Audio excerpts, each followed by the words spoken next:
Hi, welcome to Focus on the Families Canada's Facebook Live event with Dr. Greg and Erin Smalley.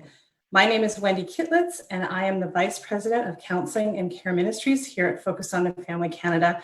And we are just delighted to have this opportunity to spend this time with you this evening.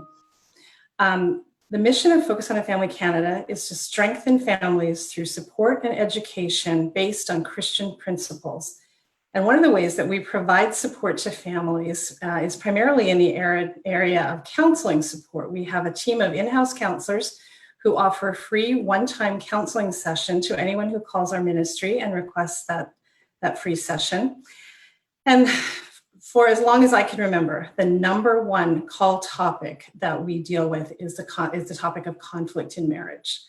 And so we thought that it would be a great opportunity right now, and while we're doing a lot of things on Facebook, a lot of things online, to bring in Dr. Greg and Erin Smalley to talk with us about the topic of conflict in marriage. They are experts on this topic. They have written several books. I'm really delighted to welcome them to our platform tonight. For the next 25 or 30 minutes, Greg and Erin are going to talk to us about some of the top questions that people ask us when they call into our ministry. What are couples saying when they call us and talk to our counselors? And so Greg and Erin are going to talk about some of those very questions, give us some great answers. As well, there will be an opportunity for you on the Facebook feed to ask questions yourself. So if you're watching along and you want to put questions into the Facebook feed, at the end of their presentation, Greg and Erin will take about 10 minutes to answer those questions. So do feel free to put your questions in the feed, and we will be happy to take a look at those. I'd like to just introduce formally Dr. Greg and Erin Smalley. They are internationally acclaimed speakers and leaders on the topic of marriage. Greg earned his doctorate in psychology. He is now the Vice President of Marriage and Family Formation at Focus on the Family in the US. Erin also holds a master's degree in clinical psychology, and she works alongside him, as well as working with couples as a therapist in private practice. They are well known for their best-selling books, among several of which are Fight Your Way to a Better Marriage and A Crazy Little Thing Called Marriage.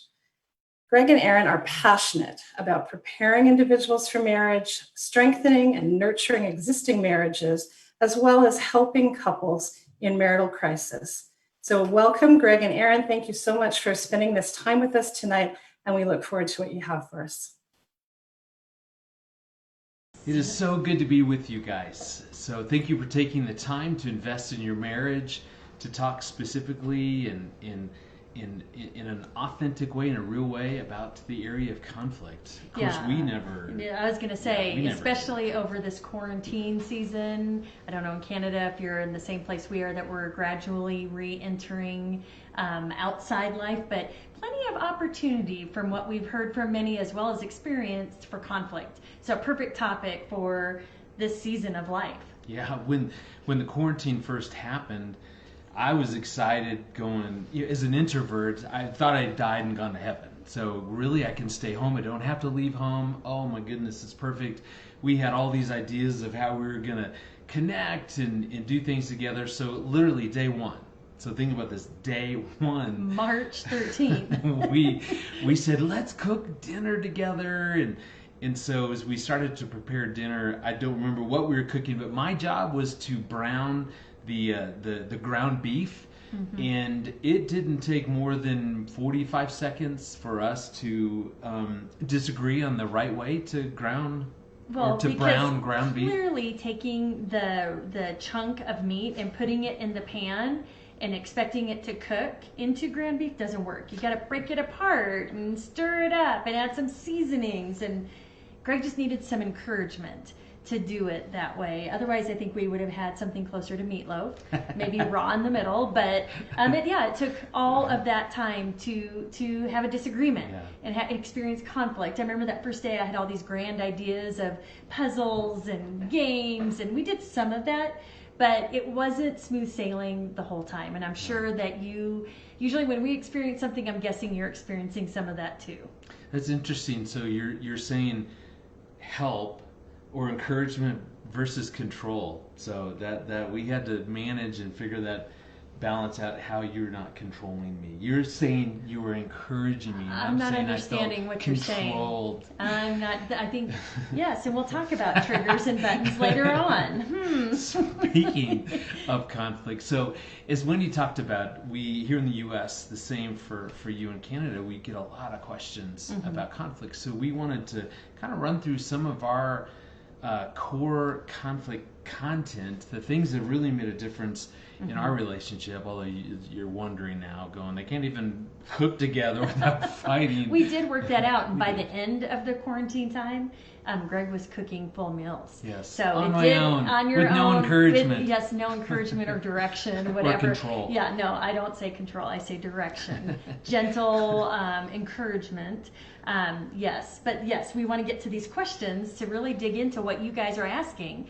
And give you some answers and some information, and hopefully it's helpful, because it sure has changed our lives. Yeah, so as we talk, remember, you can ask questions. So this is your opportunity to personalize this. You can say a friend and then ask your question, but we would love to answer. We'll do that towards the end. Here's the first question. We seem to argue about the same thing over and over and over and over again. Why can't we just resolve this once and for all? So we hear that a lot. Yes. So if we know anything, we know that there's even research that supports that for most couples, I mean, they argue about the same things for 15, 20, 30, 40 years. Yeah, because it becomes a well-worn path to where, I don't know if you're like me, that I know exactly what Greg is going to say, what he's going to do, and I'm aware of what I'm going to feel and what I'll want to do. I think Greg's more aware of what I do. You don't have to agree adamantly. Yeah, sure. I don't know what to say all of a sudden. Yes, but what we know to be true is that there's a whole lot more going on. The topic is up here above the waterline. There's a whole lot more going on underneath the waterline, and there's things that are getting triggered and pushed, tenderized emotions on your heart that lead you to react, and it sets off the cycle. Yeah, we actually call this the reactive cycle. Well, there's many different names for it. Demon dialogue. Have you heard of that one? No. I just read that the other day. So what yeah, are you reading? Crazy cycle, because you truly feel like you're crazy, like, oh my word, here we go again. And reactive cycle, fear cycle. There's all kinds of names for it. Yeah, but really the essence is that all of us, we have buttons. And these are emotions, as Erin said. These are sensitive areas. They're maybe it's a wound from childhood, or just something that we're super sensitive about. So when our spouse says something, they do something, we can just push that button. Like when Erin was encouraging me how to ground beef. That what it did is it made me feel controlled. So that was a button. The moment a button gets pushed, and I have lots of them. The feeling of feeling failed, that's a huge button for me. Feeling controlled, feeling things are unfair. Those are a few of the ones that I know that easily get triggered. So if you would have been with us in the kitchen on our first day of quarantine, and you would have seen us, you would have noticed that my control button got pushed. So then usually what happens is that your heart instantly closes down. So you think of like the we don't know what you call them in Canada, but we have these little bugs here that we call them roly-poly. Sow bugs, pill bugs, watermelon bugs, all kinds of names for this little bug as well. And what happens, so this tenderized button or trigger, tenderized, it's like a bruise on your heart, gets pushed for whatever reason. Maybe it's something your spouse said, something they did, maybe they give you that look like your mother used to give you. So it pushes it, and then you don't like it, and your heart closes just like this little roly-poly bug. And what this little roly-poly bug does, you think about it, he'll be crawling along just perfectly happy, just like I was in the kitchen that day. And something happens, so it's like a little flick, and it closes down immediately. And it's just like our human heart, that when something gets triggered, when we don't feel safe, when we feel, the pain of that tenderized emotion, well, then we shut down. And it's really the way that we protect ourselves. And same as that little roly-poly bug. Interesting thing about this bug is it reopens when it feels safe again. And the same thing is true about our heart. This cycle that we're talking about, that we're beginning to introduce, that causes that safety's off the table. We don't feel safe, so hearts close when that happens. So these buttons get pushed, our heart closes, and then we go into reaction mode, in essence. And it looks different for each of us, right? And very clearly, we're very much aware of what our spouse does. Sometimes we're not even aware of what we do because we experience it every time we have these crazy conversations or crazy disagreements or fights, whatever you want to call it. And so we typically carry on with one or the other patterns. We go into what we call fight or flight. And of course, you've heard of that before. It's a physiological body response that God put in us to protect us, to flee from danger or to fight during danger. And so when this thing takes off, button gets pushed, heart closes, we react. A fighter will want to engage in the conflict and want to dig in and really, figure it out and probably say some unkind things. Well, when she was coaching me on how to brown ground beef, then I was so as a fighter, so it made me feel controlled. So again, that was the button that got pushed.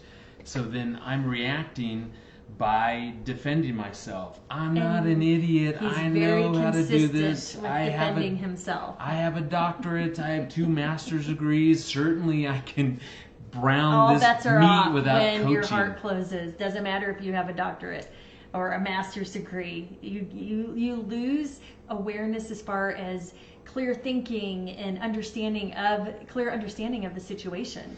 And so, yes, Greg is a fighter as well as am I. So you can imagine that when buttons get pushed and things get triggered, I think that night in the kitchen, I felt not good enough or invalidated, that I was just trying to help, and there was this reaction to it, and I was just trying to offer encouragement and or I wonder offer even if teaching. We haven't talked about this, so if you felt marginalized, because I know you were hoping probably that I would accept your influence. Well, invalidated. Yeah. That what I was saying was not valid, or marginalized, whichever you want to call it. Okay. Invalidated seems to be the pretty common theme. So when that happens, we either fight, like Greg and I both fight, so we engage in the conflict, or you flight. And if you flee, you get away, you shut down, you withdraw, maybe you put some walls up, just like this little roly-poly bug, you shut down and you get away. And so it's just recognizing you do one of the other. Sometimes I've noticed, Greg, towards the end of a conflict, you will withdraw, so will I, because we kind of both go, well, nothing good is going to come of this. The sad thing is that when we first got married 28 years ago, we had no clue how to do conflict. Mm-hmm. We didn't know that this is what was really going on underneath the surface, and now we do. And so yes, we still get triggered. Yes, buttons still get pushed. We do react, but we know what to do now. We know how to separate, get our own hearts open, and then come back and have an open-hearted conversation. Yeah. Way different than what we experienced early on. So our hope is that you're first and foremost understanding that when we get into an argument, when we get into conflict, whatever that's looking like for you, it's never about the topic. It wasn't about if I knew how to brown ground beef. It's very hard to say together. It is. It's a hard one. It was never about the ground beef. It was the fact that underneath, for me, I was feeling controlled. Mm-hmm. I was feeling part of me disrespected, like I'm not an idiot. I can do this without that level of coaching. And again, Erin was feeling invalidated. So you've got these buttons that have been triggered, and then we're simply reacting to that. Now, if we stay focused on the topic, the ground beef, and try to solve it or try to figure that out, it just never works. Mm-hmm. And that's why this is super frustrating. Actually, there's a great verse in the New Testament that says what causes fights or quarrels amongst us? And it goes on to say, is it not the desires that wage war within us? My desire is I wanted freedom. I wanted to be able to brown up this ground beef without an excessive amount of coaching. I just wanted to feel valued with my feedback, and I wanted you to accept my influence. And thus, if you would have, I would have felt valued and validated. But see, that's not, we didn't talk about that. So instead of talking about the real issue, I want some freedom here to do this how I want. There's 20 ways to brown up ground beef, I'm sure. And you wanted for me to accept your influence, but see, we don't talk about that.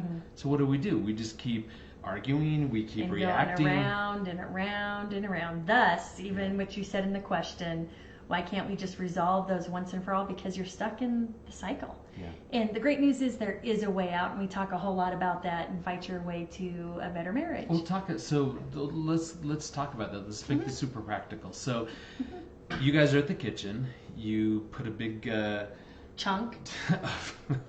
you were trying to brown ground beef together. A loaf of ground beef. And then a conflict. For tacos. Yeah. And then a conflict ensues. So what could we have done different? Well, when you reacted to me, instead of engaging with you, I could have immediately recognized, ooh, something's going on within me. Even if it's Greg that's reacting, I can always call a timeout and step away. We should have people post in the chat, in the comments, what we should have done. Because the temptation for me is to say to her, what we could have done differently, how about you just don't coach me? How about you just let me cook my way? But so if I said that to you, so put in your chat if that would be a good way, yes or no, for Greg to respond.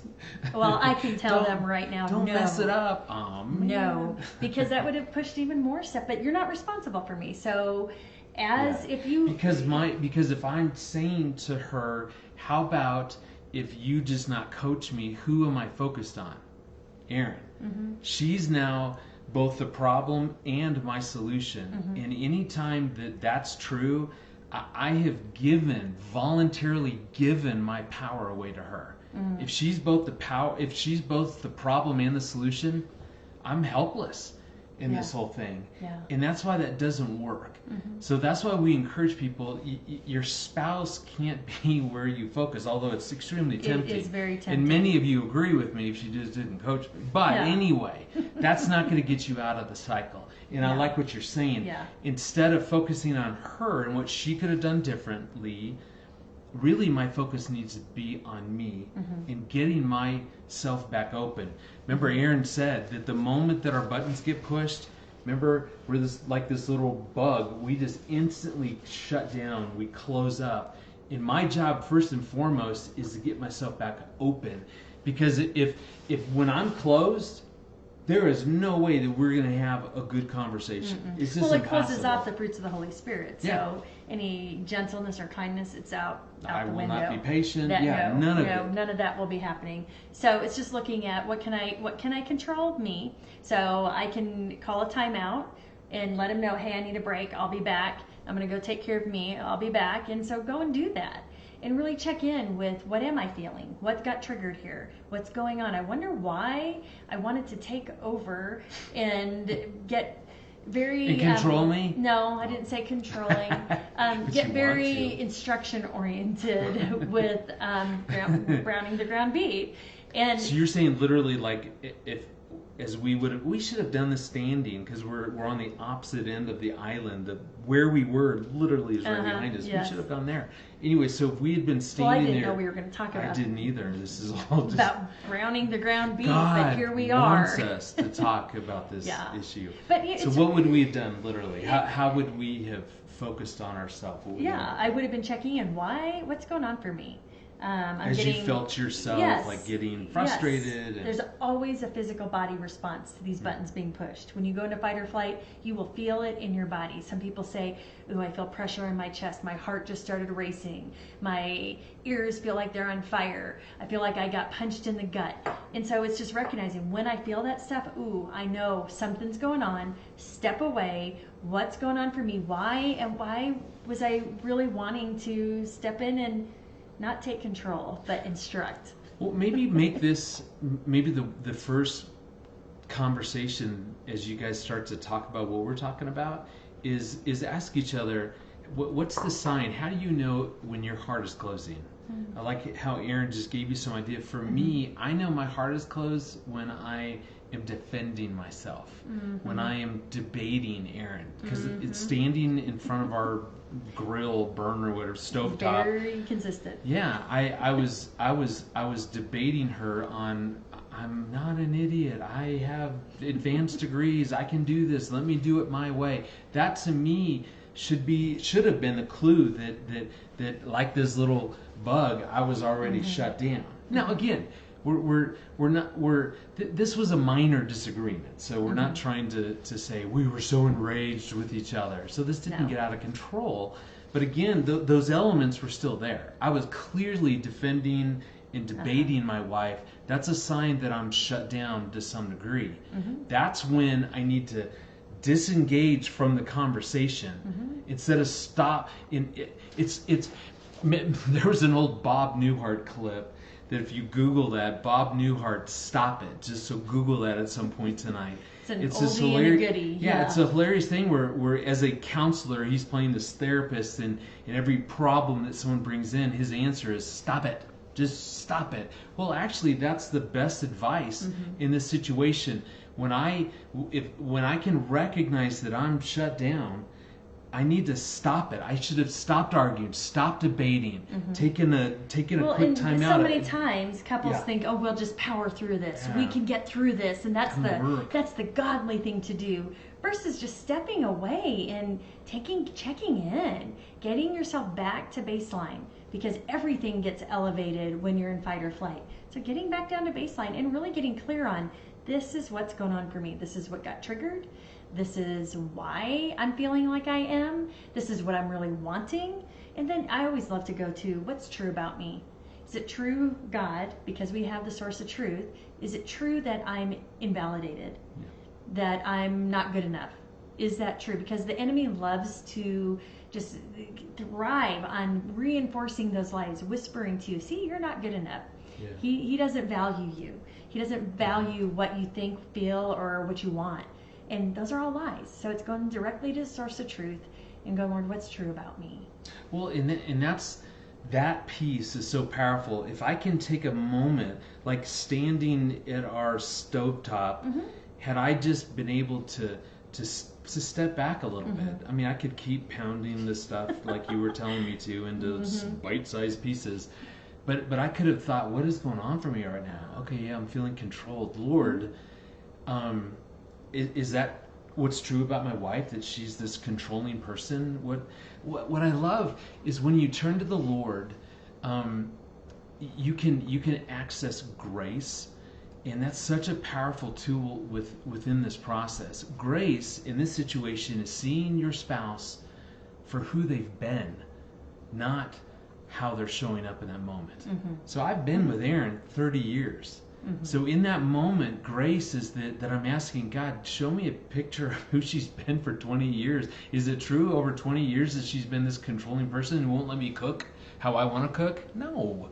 She's amazing. She gives me so much space to make my own choices and do things my own way, and she didn't come back and say, I told you so, all that, whatever. That's what's true about her. But see, the only way that I'm able to do that is I first have to turn my attention from her to the Lord. And that requires just this, almost like this little quick time out. And I didn't have to, have a whistle and tell her, time out. I was able to in that moment just kind of emotionally step back and reflect, but go to the Lord. That's the key. That's what begins to get your heart will go from this as you start to reach out to the Lord. Then your heart begins to truly and you'll open. begin to start thinking clearly, seeing clearly, and be able to go back to your spouse and re-engage from a place of openness. If you go back to your spouse after you've done some check-in and some self-reflection, introspection, self-soothing, and you go back and you start defending yourself right away, your heart's not open. So just step away again. Even like Greg is saying, if you stay in the same room or like standing at the stove, just in looking inside, what is going on for me? What is it that got triggered? What is it that I wanted? What do I need? And then try again. and just keep at it. It's worth it. I tell you, in our experience, we fail at these conversations because our hearts are closed and we keep trying to talk it through. And we hope you're really hearing us say, once your buttons have been pushed, your heart closes. Now you're in fight or flight. Now you're in reaction mode. There is no way to have a productive conversation. Yes. There is no way. And that is the first thing I start telling myself when this stuff goes on. This is not going to go well if we stay at it right here, right now. It is worth stepping back. And I know that I'm not going to end up being the person who I want to be, who I really am, a loving, kind person. I don't want to show up as controlling or critical. You know, I want to be truly my best self when it comes to my husband. Yeah. So in those moments, again, just to sort of recap what we're talking about, when your buttons are pushed, instead of focusing on your spouse, instead of trying to have this conversation, step back. You might need to call a timeout and say, I need a break. I'm gonna go into the other room. You finish browning the meat. Or you can do that in their presence if you're able to. But what your goal is to get your heart back open. So so say to yourself, stop it. Stop reacting. That will never get you anywhere that you want to be. And instead, go to the Lord and allow Him to fill you with His truth, His perspective. You can pray things like, what I do is, God, in this moment, give me a vision of your daughter. Help me see her through your eyes. Because right now I see a controlling person. Help me.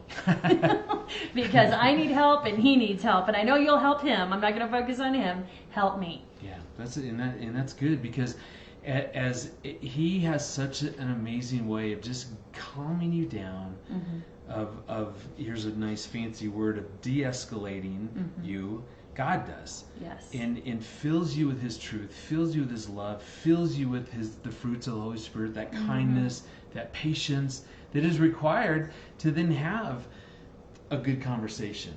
So again, had this been a big issue that Erin and I needed to talk through, once we finally were open later on, you know, we could have talked this through. And then from that place, once you're able to talk and better understand what was going on for you, you felt invalidated. Got you. Or you felt controlled. That makes sense. It's a huge opportunity just to validate the other person and just to let them know, hey, I get it. You can also validate yourself. That, you know, it makes sense that I'm triggered right now. This doesn't feel good. I don't like it when I feel this, but they're just feelings. But to also come together and validate your spouse of just saying it makes sense that you're feeling like that. It's okay that you're feeling like that. I get it. Helpful. And then from there, if we need to solve something, if we need to figure out a new way of cooking together, then we can solve it. You know, if I'll start first without you there, then in 5 minutes you can come in and then whatever. I'm just making it up. I'll start. Right. Erin would probably start. No, Although you did through great COVID, over I have COVID. learned to cook. He made probably 30 meals over COVID. I mean, really, he did great, and I loved it because little did I know that I longed for him to take on some of those responsibilities. I loved it. So again, hopefully what you're hearing is that Erin and I are saying to you that every argument, every fight, every conflict that you get into has nothing to do with the topic. It had nothing to do with the meat that we were trying to brown. It had everything to do with the buttons that got triggered within that interaction. And once your buttons get triggered, your heart closes, just like Mr. Roly-Poly, and then you go into reaction mode, into fight or flight. So we either fight or we flee in flight. So it's one or the other. And so just the opportunity that's there is to step away, either take a time out. Remember, stop it. Stop reacting. You know, then checking in, Lord, help me, and reflecting on what is really going on for me to get my heart back open so I can come back and have an open-hearted conversation that's loving and kind. Speak the truth in love is done from a place of an open heart, not a closed down heart. So now is your opportunity, just to, as you're thinking through what we're talking about, what maybe needs some further clarification. Maybe you have a specific question around conflict that we can answer. Yeah, we actually have one already. Catherine says, I cannot use others' behavior to excuse my own. I love that. That is exactly what we're talking about. It's so fun. I know. To but use their behavior being personally as the responsible problem. is just key to all of this. True. She says, I love calling. I love that you're saying call a timeout to check in with our own life source. Yes, I love how you're saying that it truly is. He is our life source. I'm not sure what happened back there. If you heard that, our dog just fell off the chair. Oh, is that what happened? We apparently put our dog to sleep, and she just fell off the chair. Yeah, she's bored out of her mind. Hopefully you're not. So another question. I don't know if I fully answered that. I love what you're saying. Yes. Yeah. Thank you, do Catherine. that. Yes, Catherine. Another question. I feel like I always need to give in to keep peace in my home, which I'm starting to resent. How can I speak up but not rock the boat? Such a great question. Such a great question. Yeah, one of the main things that Erin and I believe at the very core of who we are, the core of our marriage, is that Erin and I are on the same team. We are married.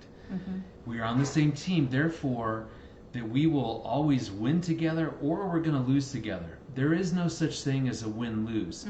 And so the basically what you're saying is that as you're trying to figure out solutions and how to deal with certain things, you're feeling as though you have to give in, which is a loss for you. And anytime that happens, your spouse probably isn't realizing that your team is losing. And so there came a day and time that as Erin and I continued to kind of have these power struggles, one of us would feel like we're having to give in, and we just we weren't feeling like we were teammates. We got together and decided, you know what, from this day forward. So here's our answer to you. This is what we said to each other: from this day forward, as we go to solve problems, deal with issues, that anytime someone feels as though they're losing, that they're having to give in, that's not okay. And I told Erin, all you have to do is tell me that something like, you know, Greg, I can't control you, but I want you to know if we do this or me feeling like I'm giving in, I just want you to know that's a loss for me, and thus our team is losing. Yeah, and it's important to just recognize, just saying that, hey, remember, we're teammates here. I'm for you, you're for me. Just reminding each other of that is going to help the conversation, the relationship to feel safe. And so when we feel safe, our heart's open. And so it's key just to remind each other of that. But always remember, you both have to matter in this marriage. If you are thinking it's, there's times that you can let things go, absolutely. But if it truly is a loss and you're not speaking up, fear of rocking the boat, fear of I just don't want to deal with it, I don't want to be rejected, whatever, it is worth speaking up. I just want to encourage you, to build that courage, pray about it. How would I say this? Maybe enlist the help of a licensed Christian counselor and introduce someone else. But let your spouse know, hey, I care so much about our relationship that and I our really, team. and I want our team to win. So can we sit down and figure out, how this looks moving forward, or can we go and seek help? Because your relationship is worth fighting for, and you matter as much as your spouse. Yeah, there's a great verse in Philippians that says that we should. It says, don't look only to your own interest, but also to the interest of others. Yeah. So do you see the win-win? Do you see the team there? Well, of course you're going to look to your own interest, but don't stop there. Yeah. Look also to the interest of your spouse. Yeah. And your marriage matters enough. I love what you're saying. Be courageous to go, I feel like I'm having to give in, and that's a loss for me. And I just want you to know, therefore, our team's losing. Would you be willing to sit down with me and figure out a solution here, something that would feel good to both? That's huge. Yeah. That's huge. We have time for one more? Yeah. Okay. So we are starting to feel more like roommates than a loving married couple. How can we change that? It's a great question, and we just happen to have come out with a book called Reconnected, moving from roommates to soulmates, because we hear that all the time. We're committed, we love each other, but we feel like roommates. Yeah. So what do you say? It happens to everybody. So if you're feeling that way, or to some degree you're feeling that way, just know that all of us go through seasons. We go through moments in our marriage that we're feeling super disconnected. I would say if I had just one way to reconnect, I think one of the best things I've learned from this COVID, this quarantine time, is the power of you and I being intentional to pursue what's called inner life conversation. Erin and I spend a ton of time having to have like little business meetings to run our life, to run our marriage, our family. And those are necessary, but I can tell you, To-do list, schedules. I didn't get married for an eternal to-do list or an eternal business meeting or to talk about schedules. I long for that inner life, that deeper heart level conversation. Now the problem is the administrating your marriage, to-do list, tasks, schedules. That is, you don't have to work to talk about those things. Those things just naturally come up, and you're forced to deal with them. The problem is for so many couples, that type of conversation monopolizes your conversation. Yes. Most couples say actually 85 to 90% of their conversation revolves around business meeting, administrating the marriage. So you have to be intentional, and there was some great research that you found. Actually the research shows that just pursuing 10 minutes a day of inner life conversation doesn't have to be 10 minutes consecutively. It doesn't even have to be in person. It can be on FaceTime or Zoom, whatever. The great news, just pursuing each other 10 minutes and sharing that deeper heart level stuff of, what are you dreaming about? What are you fearful of? What are you feeling? What was the high of the day, the low of your day? It's all that inner stuff. What are you constantly thinking about? Just checking in with each other at that deeper level. It actually can move you from feeling like roommates to more connected at that deeper heart level as soulmates. Yeah. As the weather now is warming, Erin and I, we love to go on walks. And so we would encourage you guys, maybe do that as a takeaway from our time, that here over the next week, we're going to try to go on 2 walks. We're just going to get outside for 10 minutes, and we're going to just talk about what was the high of your day and the low of your day. And just watch how that begins to really connect you, because again, if we're gonna stay at a business meeting level, this is gonna make us feel like roommates, because that's how roommates talk. They just deal with business. Soulmates together to connect. We do spend that 10 minutes. So try that. Just go on a walk, 10 minutes. What was the high of your day, the low of your day? Ask each other that, and just watch the difference that can make. So, for some of you, we know that this is great. You're enjoying this, but there's some significant issues that you're facing. So one, we just want to remind you that Focus on the Family Canada has an amazing program called Hope Restored. And so this is basically like a marriage ER. We've seen thousands of couples go through that program here in the state. I think over 8,000 couples, and 80% of them are still together. Yeah, so that's significant. Yeah, so if as you're hurting, you're going, man, we love what you're saying, but we need help.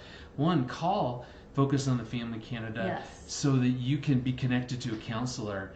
But ultimately, boy, we so encourage you just to check out the Hope Restored. That can make such a big difference. Because the enemy wants to isolate you off all by yourself, and he wants to lead you both to believe that you're alone, that no one else is dealing with this. You're the only one in crisis, or the only ones that are stuck in this crazy cycle. So we just want to encourage you to recognize that is not true. That's the lie of the enemy. Reach out. Let a licensed Christian counselor minister to you, and consider and pray about Hope Restored. Yeah.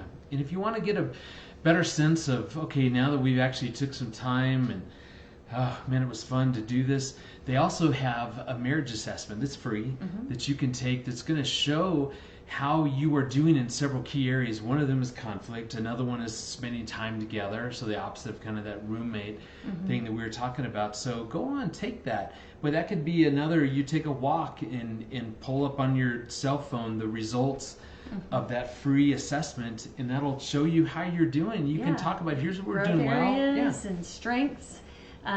Do that. So, pray about if you're stuck, Hope Restored, reaching out for a Christian counselor and some advice, but also take that marriage assessment. There's one more question that we're going to answer before we finish. Okay. Tim is asking, what about when you feel it's a loss and you speak up and it does not matter? What about that? You can't control your spouse, and so hard. in those moments, all you can do is be courageous enough, like you're saying, to put out there that hey, if this is happening, if we keep going down this road. Now the dog is barking instead of falling on chairs. That feels like such a loss for me, and I don't want our team to lose, and therefore say something like, would you be willing to find something that feels good to both of us? Because it's not just about me. I want it also to feel good to you. I want both of us to feel like we're winning. At the end of the day, you can't control whether your spouse does that, but that's how you can show up. Like we do that with our kids. They haven't subscribed per se to this idea of as a family, let's figure out things that feel good to both. But I can tell you as parents, it matters to us how they feel. We will approach them as a team with that win-win mentality. So even if your spouse isn't willing to do that, you can still behave that I want to better understand what's going on for you and what would really feel like a win for you.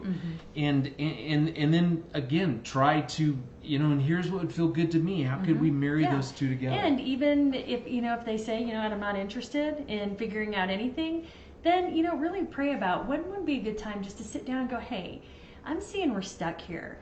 Would you be willing? I care about our relationship so much. Would you be willing to come with me and talk to someone? A counselor, a Christian counselor. Call focus on the family. And if they say no, then you go and just set the tone of influence. You're utilizing what you have control of, and that's your influence in the relationship. And I just encourage you. I know it's hard, and it would be great if our spouse responded just like we wanted them to. But again, like Greg is saying, you don't have control of what they do or don't do, but you have influence. Yeah, and Tim, I can tell you, when that dynamic is happening and you constantly feel like it doesn't matter, that it feels like a loss for me, your biggest battle is going to be keeping your heart open. Absolutely. So make that your goal. God, how in the midst of this frustration and disappointment, Lord, do I stay open? That really becomes your battle. Yeah, which really means that you're going to be taking care of you. Self-care, physically, emotionally, spiritually, intellectually. Your heart, emotionally. Often we know how to do all the other three areas. Emotionally is the one that people most consistently report they don't know how to do it. So just really seek out wisdom on how do I take care of my heart so it stays open? How do I guard my heart so it stays open? How do I allow God to minister to my heart so it stays open? Because you don't want your heart closed down just between you and God, because that impacts you and how you show up in all areas of your life. Yeah. I mean, honestly, if you've heard nothing else from us, understand that your heart matters. And to get what you want in your marriage, to get all that stuff, the reason you tuned in, we want to have connection, we want to have fun, we want to work through conflict, we want passion, we want intimacy, all of that requires two open hearts. So keep fighting for those open hearts. Yes. And keep working on how we show up during conflict. Remember, it all comes down to you get your heart open. Two open hearts, man, God does amazing things. Well, we have so enjoyed being with you guys. Thank you for taking the time. Yes, to and join investing us in your marriage. Doing this for us, it strengthens our marriage. So we just want to encourage you again, if you're stuck and you're saying, yes, I am stuck, we are stuck, call Focus on the Family Canada. They can help. They have great resources. I know they have lots of other great resources. So reach out and be a champion for your marriage, and then you can minister as you heal and travel down that road, minister to other marriages as well. So Erin and I are going to go and brown some ground beef now. So you guys have a great rest of your evening. Wendy, thanks for having us. Yes. Boy, we've loved this, so we'd love to do this again. So let us know when we can all get together again. So Wendy, we'll turn this back over to you.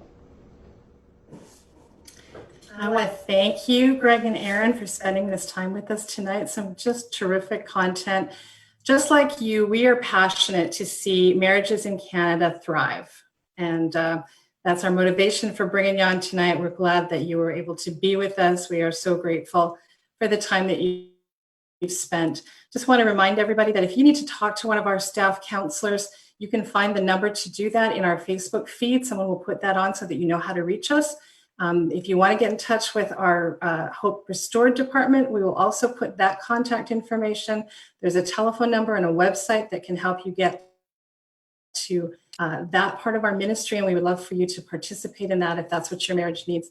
And just keep an eye out on Facebook for all of the events and activities that we're doing. We have lots of great articles. We have a marriage assessment tool that you can find on our website, focusonthefamilycanada.ca. We invite you to go and take a look at all of those resources that we have, and we're just so thankful for the opportunity to spend this time together tonight. So once again, Greg and Erin, thank you so very, very much. We so appreciate your time and your insights, and I know that if we apply them, we are going to see some great things happen in marriages. So thank you so much. Good night, everyone.